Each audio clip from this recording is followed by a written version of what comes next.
Oke, balik lagi sama gue di DR Channel. Ya, dimana di channel ini gue akan mengupload video-video yang berhubungan sama hobi dan juga kesenangan gue seperti otomotif, gadget, vlog, dan juga berita-berita terkini.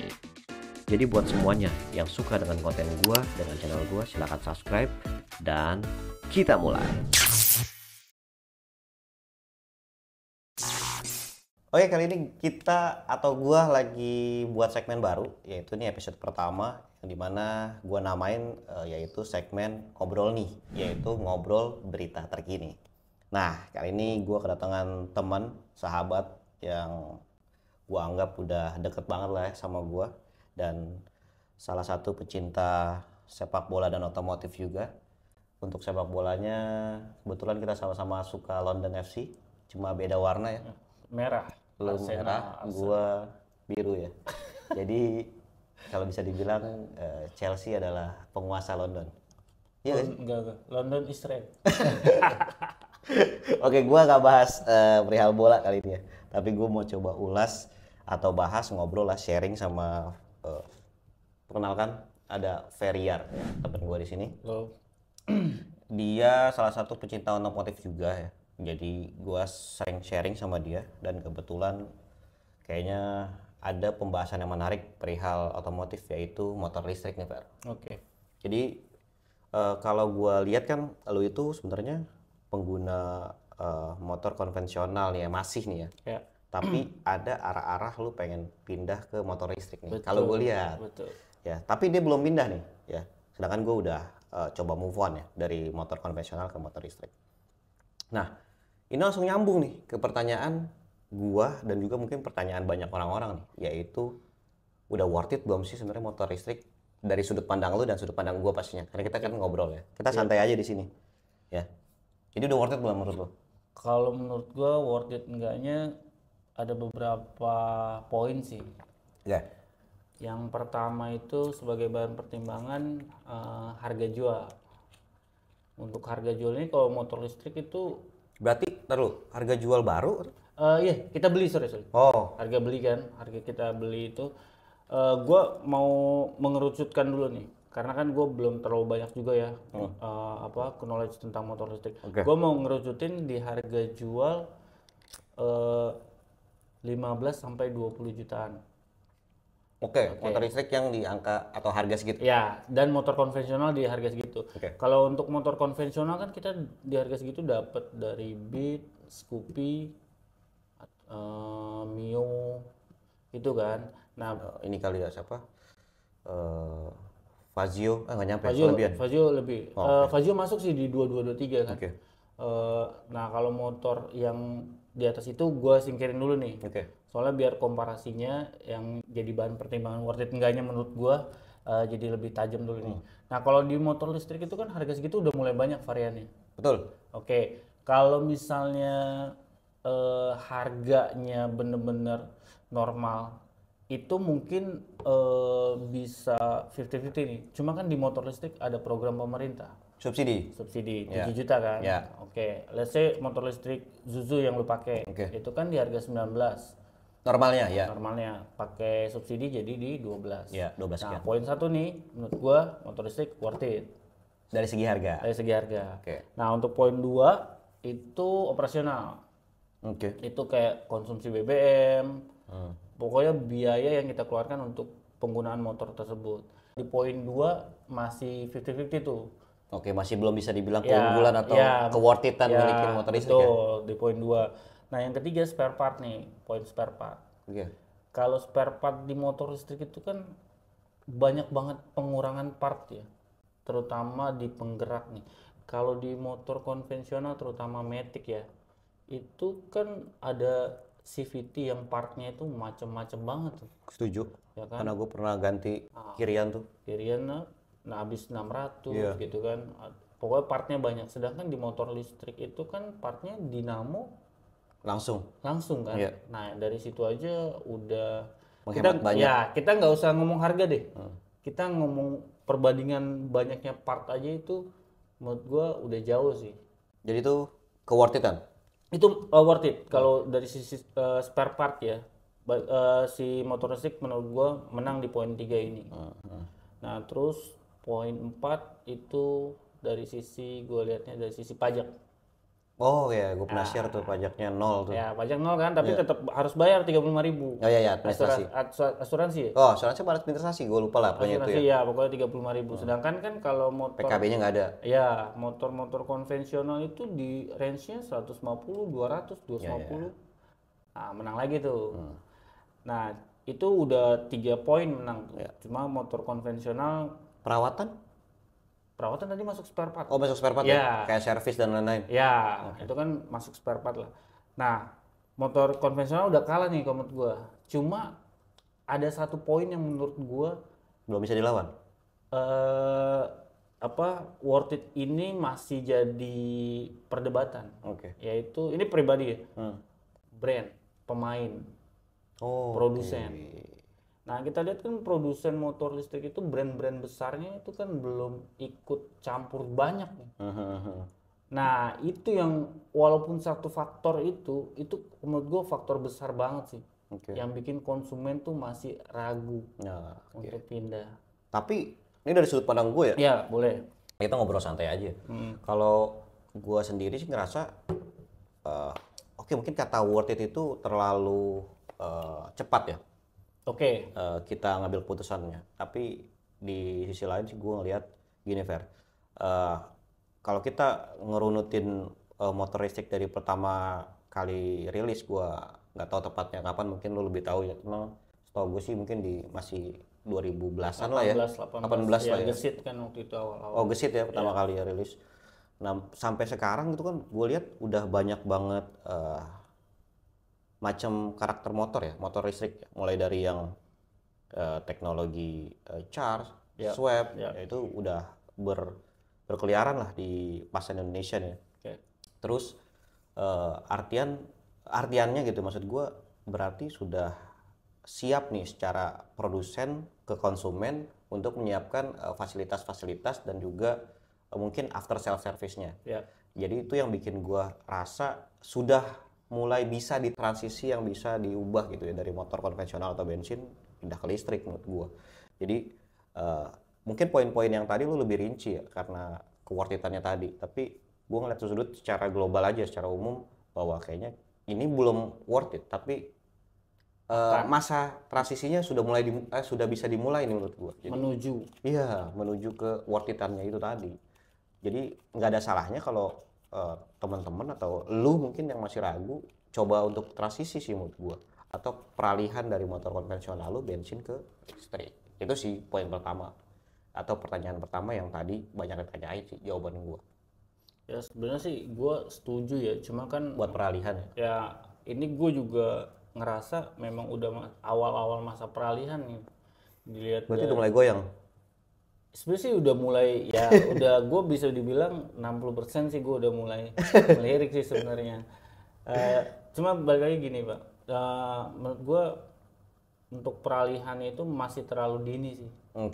Karena masih banyak kayak hal-hal yang bikin kita tuh belum yakin ya, contohnya kayak baterai. Kualitas gitu.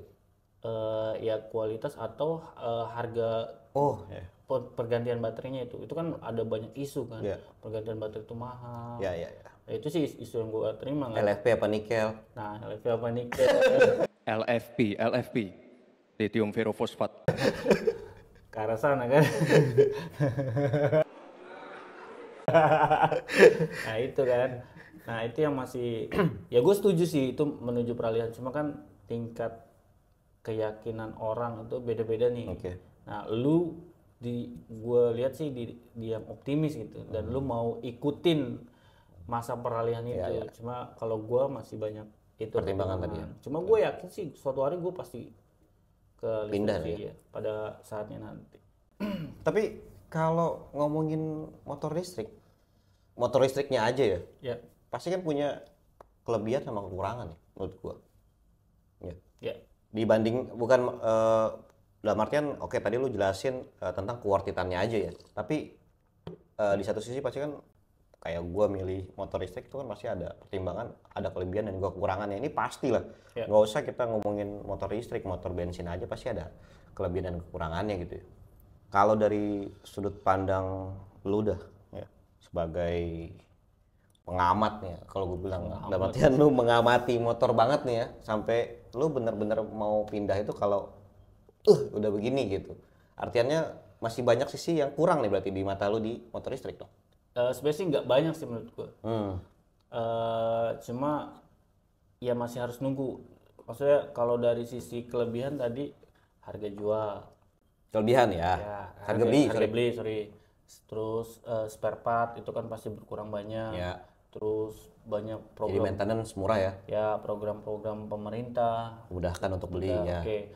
Nah mungkin kalau dari kekurangan, yang pertama itu gua malah nggak ke Harga baterai tadi, harga baterai, oke. Terus lebih ke kayak misalnya kita bicara yang swap ya, itu kan stationnya itu loh. Gue mikir gini, mungkin station itu sebenarnya kalau dikumpulin banyak ya, maksudnya ketika ada station dari yang swap dari Zuzu, ya ya ya. terus ada swap apa lagi sih? Oika, Oika. Electrolux, Nah misalnya elektrik, pokoknya elektrik itulah, gue lupa namanya. Apaan? misalnya mereka ini Elektrum, sorry. brand-brand ini yang udah pakai apa sistem swap ini, mereka sama aja. Honda juga swap loh. Honda juga swap kan, mereka sama aja, maksudnya dari Spek baterai gitu? spek baterai, Oh. terus dari dimensi baterai. Jadi kan sebenarnya Makin banyak. makin banyak kan. Kalau kita bilang dikit kurang kan karena kayak kita bicara Zuzu station sendiri, Ya. ini sendiri gitu. Coba kalau misalnya pemerintah ikut campur lebih dalam mengenai spesifikasi baterai, Standarisasinya ya. iya itu mungkin pertumbuhan station menurut gue sih lebih cepat ya. Tapi apa ntar jadinya tanda kutip dimonopoli pemerintah ya? Eh Apa emang lebih baik begitu? maksud gue gini, pemerintah cuma kayak Mengatur regulasi? regulasinya aja, regulatornya aja, nanti Bukan pemerintah yang menjalankan? iya dibalikin ke si produsen. Jadi swasta boleh ikut andil ya? Ya mungkin Karena kan buat ngebangun ini juga, maksud gua lapangan kerja gitu-gitu lah. ya itu kan itu jadi problem kan kalau misalnya program kebijakan itu jalan, mungkin menurut gua salah satu akselerasi nih Oh, iya. masa peralihan listrik listrik dari konvensional. Di situ sih. Gue setuju juga sih itu kalau kekurangannya kayak gitu, karena gue ngerasain sendiri station baterainya, wah parah. Teman-teman bisa lihat lah video-video gue yang ngebahas tentang sebenarnya after sales service-nya sih ya. Jadi kayak ketika kita nemuin ada station error waktu gue pakai Zuzu ya, tapi ketika kita kontak si administrasinya, si adminnya itu wah Ya, lama banget sih jawabnya. Gitu aja sih penanganannya kurang sigap lah. Ya. Oke. Pertanyaan gue selanjutnya nih, dan juga mungkin pertanyaan banyak teman-teman ya, yaitu lu pilih swap atau yang self charger, atau bisa di charge sendiri lah tuh motor tanpa harus di swap. Kalau itu sih gue lebih prefer swap sih tetap. Swap. Ya karena lu nggak butuh waktu lama Maksudnya, buat pakai lagi. Misalnya habis kan lu tinggal swap paling 10 detik kelar. ya. Ya mungkin gue belum tahu sih hitungan si charge itu ya. Maksudnya lu pakai listrik tuh berapanya belum hitung sih. Ya. Tapi kalau menurut gue untuk biaya swap yang tadi itu yang 70.000 per 400 kilo sama misalnya biaya listrik yang dikeluarkan ketika lu charge sendiri, itu faktor kecil sih. Faktor pentingnya tetap kan kecepatan itu. Ya. Kecepatan pergantian. Apalagi kalau sekarang kan kita lihat yang tadi motor listrik di 20 jutaan ke bawah atau ke atas sedikit, itu kan 60 kilo, 70 kilo. Range-nya. Iya. Nah, kalau 60 kilo, 70 kilo kan kalau untuk pekerja komuter itu ya paling bisa PP gitu aja kan. Oke, habis itu langsung tuker gitu. Atau charge. Atau cas atau lu pokoknya harus dapat baterai lagi kan. Iya. Nah, kalau misalnya lu ada kepentingan selain kerja itu kan, nah itu kan jadi bahan pertimbangan. Iya. Yang harus lebih dari 60 kilo ya. Ya betul. Gue setuju sih, gue juga pilih swap sih. Jadi teknologi swap itu menurut gue juga teknologi yang paling pas untuk saat ini di motor ya. Kalau mobil nggak mungkin lah lu swipe ya, baterainya pasti segede gaban. Di bawah juga ribet juga bongkarnya. Jadi memang motor menurut gua paling pas. Buktinya Honda pun menerapkan teknologi swipe ya, Ya, yang ada sekarang itu ya. Jadi setuju gua, memang swipe paling bener untuk zaman ini, untuk di Indonesia ini. Mengingat range yang tadi lu bilang juga, karena motor-motor listrik sekarang yang mungkin under 20 juta itu cuma 60 sampai 70 kilo, bahkan Honda cuma 40 kiloan. Ya, jadi memang sangat dibutuhkan teknologi swipe. Jadi lu bisa unlimited lah kasarnya, ya kan, untuk jarak ya. Tinggal lu cari pinter-pinter aja di mana tuh station. Tapi bisa dibilang worth it juga, atau gue bisa pilih charge juga sebenarnya Per. Kalau memang sekali charge itu lebih dari 60 kilo. Oke. Gitu sih. Walaupun ngecharge-nya itu lama. Setahu gue ya, motor charge yang terbaru nih ya, Ya. itu di 2 sampai 3 jam. Udah ada ya? Iya. Ada. Itu sih. Contohnya kayak si Alfa, Alfa itu segitu. yes, 4 jam. Satu baterai. Alfa kan dua. 2 baterai? Iya. Wah, gokil juga. Jadi udah fast charging tuh dia. Tapi perlu dibuktikan sih ya, karena gue juga belum pernah coba motornya. Mungkin teman-teman yang udah pakai Alfa bisa komen di bawah. Jadi, dan itu bisa range-nya 120 kiloan. Iya. Ya, jadi menurut gue itu bisa jadi satu pertimbangan. Kalau yang range-nya segitu. Iya, iya. Tapi baik lagi, harganya nggak 20 juta men. Nah, itu. Ya, itu udah di 28 mungkin sampai 30-an. Jadi teman-teman harus benar-benar bisa menyikapi harga sih menurut gue. Jadi ketika lu dapetin range yang agak jauh, pasti harganya juga lumayan sih. Tapi gue kemarin di IMS nemuin motor mereknya apa ya? Davigo kalau nggak salah. Itu range-nya bisa sampai 200 kilo. Wow.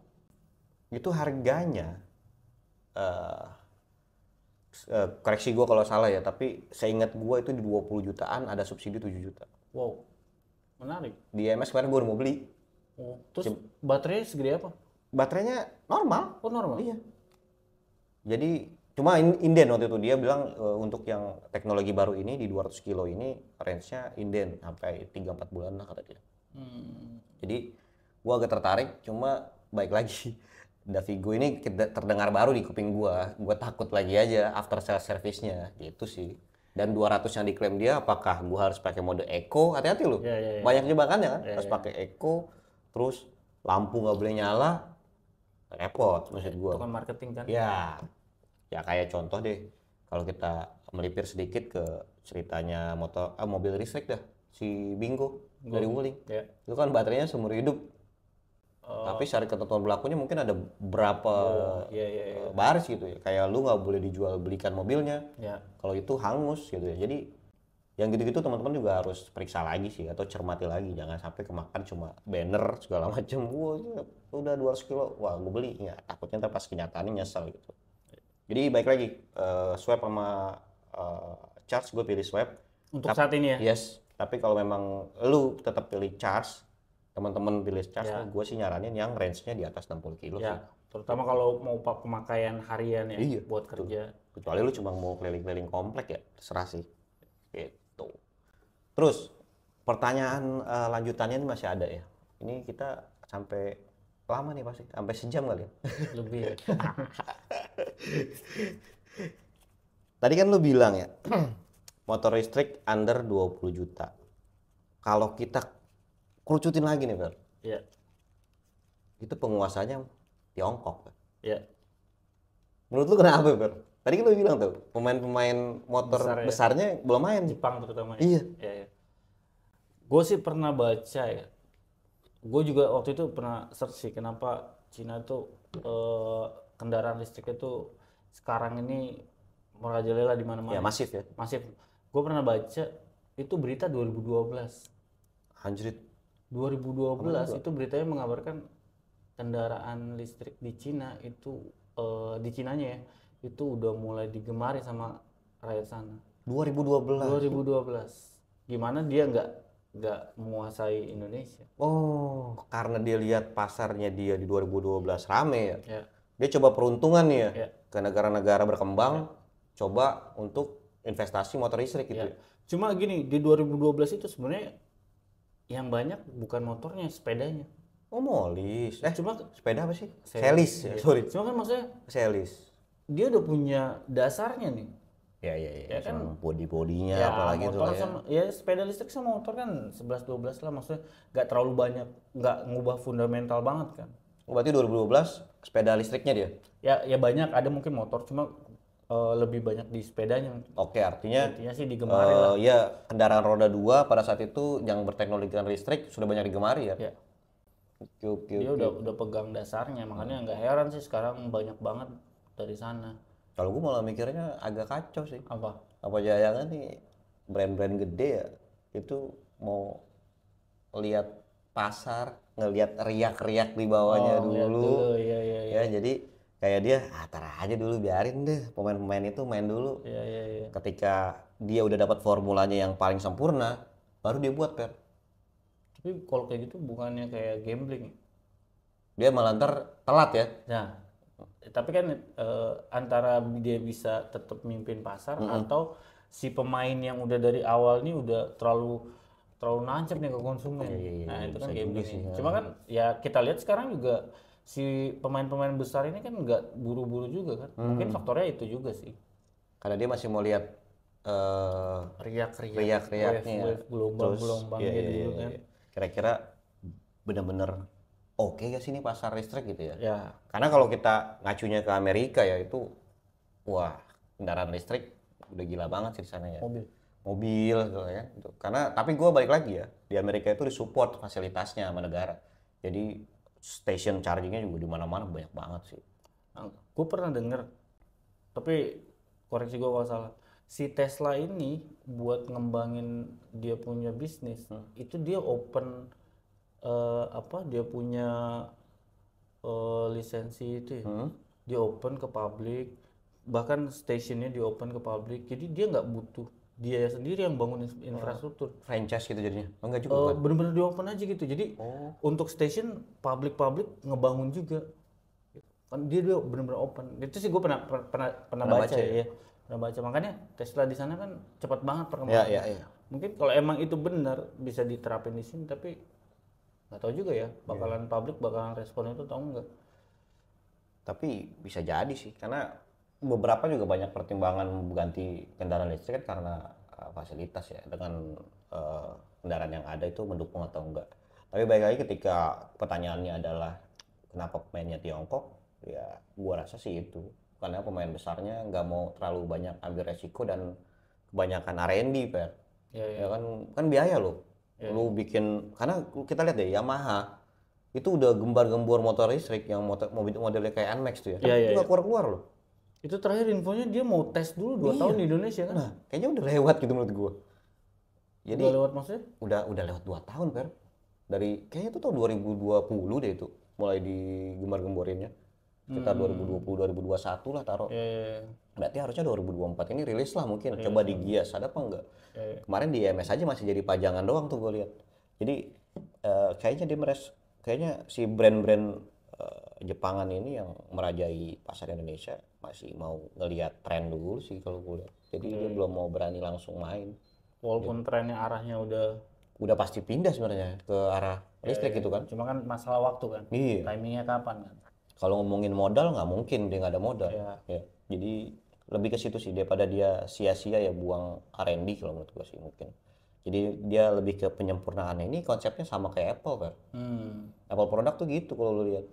Gue kan pengguna Apple nih. Jadi tahu nih sedikit tentang Apple. Jadi ketika fingerprint udah mulai ada di Android mungkin 2-3 tahun baru Apple penyempurnaannya. Terus Face ID di Android udah ada 2-3 tahun Apple bikin. Kayak gitu-gitulah. Ya. Tapi di Apple nggak ketinggalan tuh.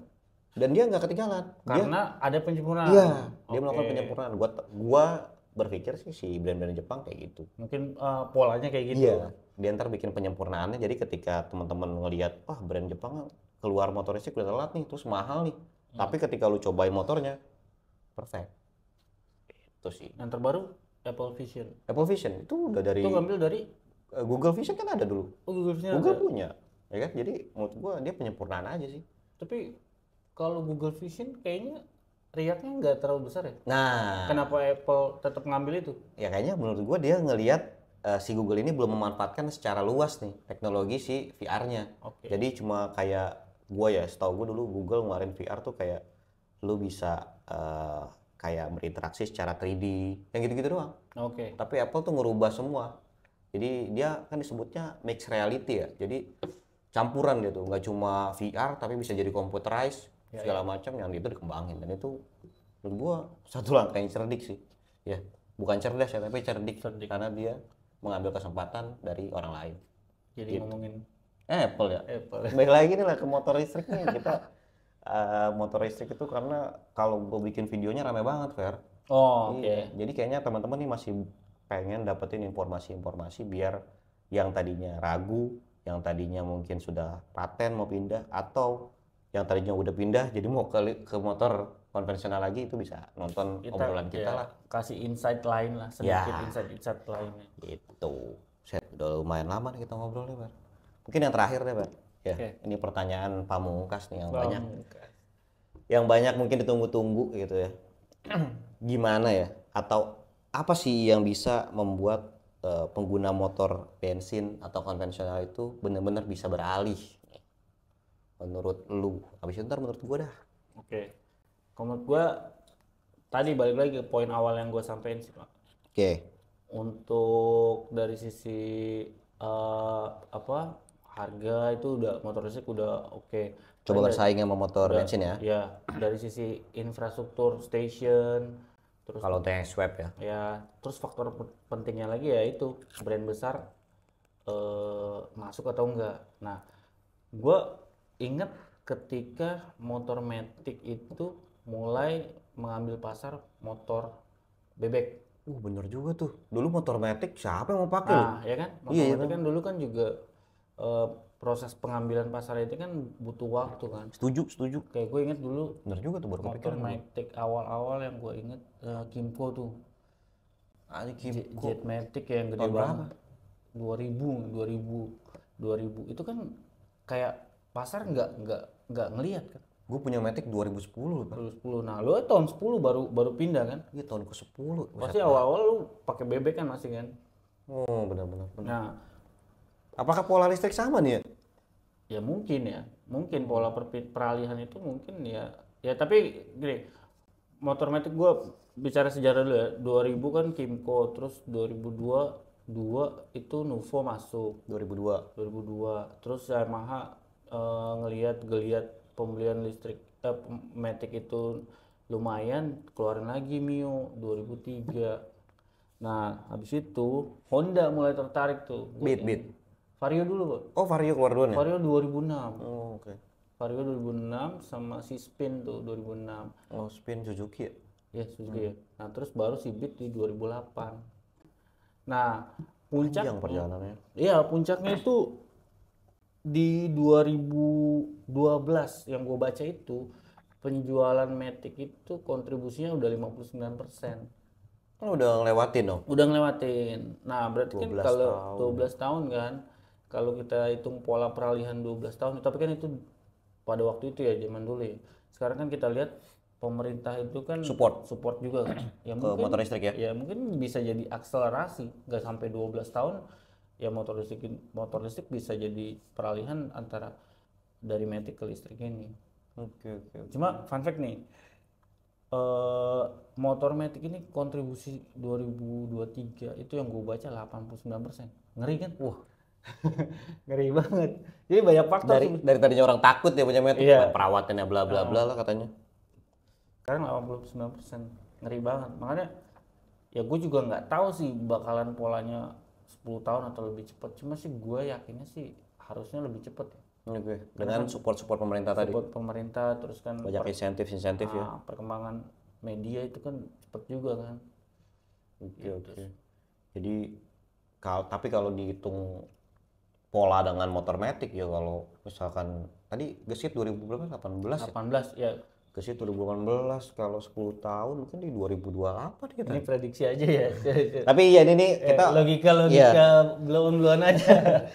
berdasarkan fakta motor Matic yang berkembang sampai saat ini gitu. Jadi ketika digemari memang 2010 gue pakai Matic.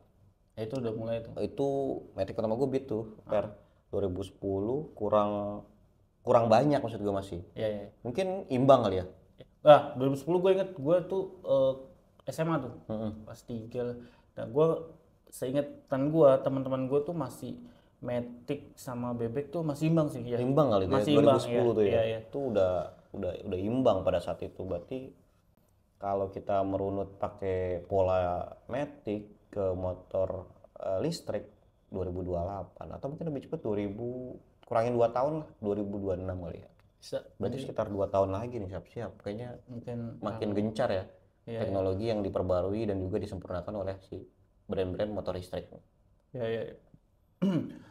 Cuma mungkin prediksi brand besar ikut campur nih. Kalau yang waktu dulu kan Matic Yamaha duluan nih. Nah sekarang kebalik nih, Honda duluan. Sebenarnya sih Yamaha duluan sih. Oh iya, Cuma ya itu. cuma nggak di pabrik. Iya. Nggak kelar-kelar tuh dia risetnya. Gitu sih menurut gua. Cuma kalau kita lihat polanya, Yamaha kan di Matic itu di tahun ke-3, Honda itu 2006 berarti di tahun ke-6. Oke. Terus kita lihat lagi polanya sekarang Honda sama Yamaha tetap mimpin pasar sih. Iya sih. Walaupun si Honda waktu itu terlambat, lebih terlambat. Mungkin polanya sama juga. Tapi nggak tahu lah, kita waktu yang bisa jawab. Itu cuma apa logika kita aja. Jadi apakah pola motor listrik itu sama dengan motor Matic? Ya kita juga nggak tahu ya. Cuma kalau kita ngeliat sejarah itu ada yang seperti itu ya polanya. Tapi baik lagi itu tidak didukung oleh media yang super duper gila sekarang ya, dan cepat banget. Belum juga ada insentif dan subsidi dari pemerintah, nggak ada tuh gituan zaman dulu. Jadi kayaknya untuk media promosi dan lain-lain motor listrik lebih diunggulkan. Makanya jadi titik akselerasi yang lo bilang ya, mungkin percepatan buat si motor listrik. Menarik sih menurut gua, bisa jadi ya. Jadi menurut lu apakah motor listrik yang udah dibeli teman-teman misalkan merasa ya nyesal nih, itu patut disesali? Enggak patut, karena arahnya bakal ke sana sih. Tetap bakal ke sana ya. Kalaupun misalnya teman-teman termasuk lu Pak yang udah pakai banyak kekurangan, at least lu kan ada kebanggaan. Gua nih generasi awal loh. Udah nyobain ya. Gitu. Jadi mungkin bisa jadi informan ya buat orang-orang yang nanti mulai beralih ya. Atau jadi kebanggaan lu, kayak gua pakai Android itu termasuk generasi awal dan itu menjadi kebanggaan gue sih. Oke. Nah, itu sih. Oke, tuh teman-teman, menurut gue juga ya nggak perlu disesalin ya. Banyak juga di komentar gue, bang udah mulai nggak nyesel nih sama motornya. Bukan, sebenarnya gini loh, gue nggak bilang gue nyesel atau enggak sama motornya, tapi ya gue kecewa sama pelayanannya. Baik lagi nih, ya sama pelayanannya. Motornya ya gue udah beli ya, nggak perlu disesalin. Apanya perlu disesalin itu ya. Jadi nikmatin aja. Dalam masa mungkin itu motor bisa dipakai setahun 2 tahun atau lebih, ya itu kita syukurin aja gitu ya. Tapi baik lagi buat teman-teman yang memang masih ragu, ya coba di riset aja lagi, dicari lagi kira-kira cocok gak motor listrik buat kebutuhan teman-teman.